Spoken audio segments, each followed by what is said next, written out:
Fertilization is the epic story of a single sperm facing incredible odds to unite with an egg and form a new human life. It is the story of all of us.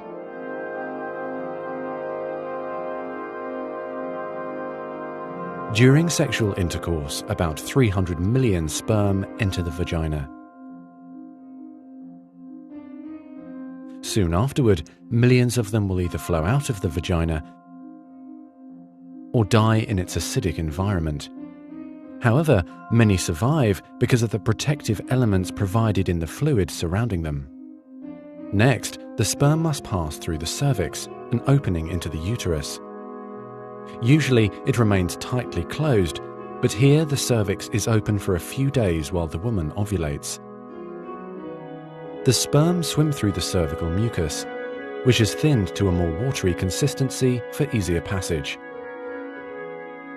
Once inside the cervix, the sperm continues swimming toward the uterus, though millions will die trying to make it through the mucus. Some sperm remain behind, caught in the folds of the cervix, but they may later continue the journey as a backup to the first group. Inside the uterus, muscular uterine contractions assist the sperm on their journey toward the egg. However, resident cells from the woman's immune system, mistaking the sperm for foreign invaders, destroy thousands more.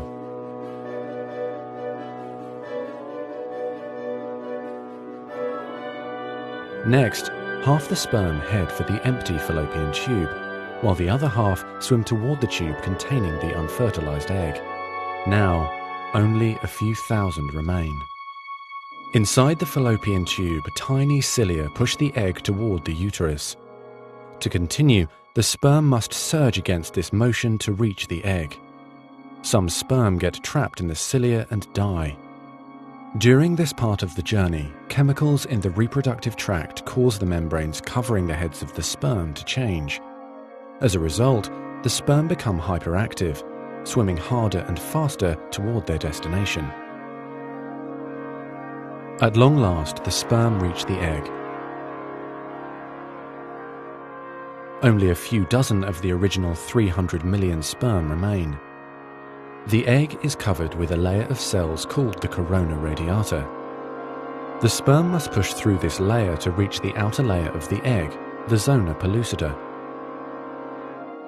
When sperm reach the zona pellucida, they attach to specialized sperm receptors on the surface, which triggers their acrosomes to release digestive enzymes, enabling the sperm to burrow into the layer.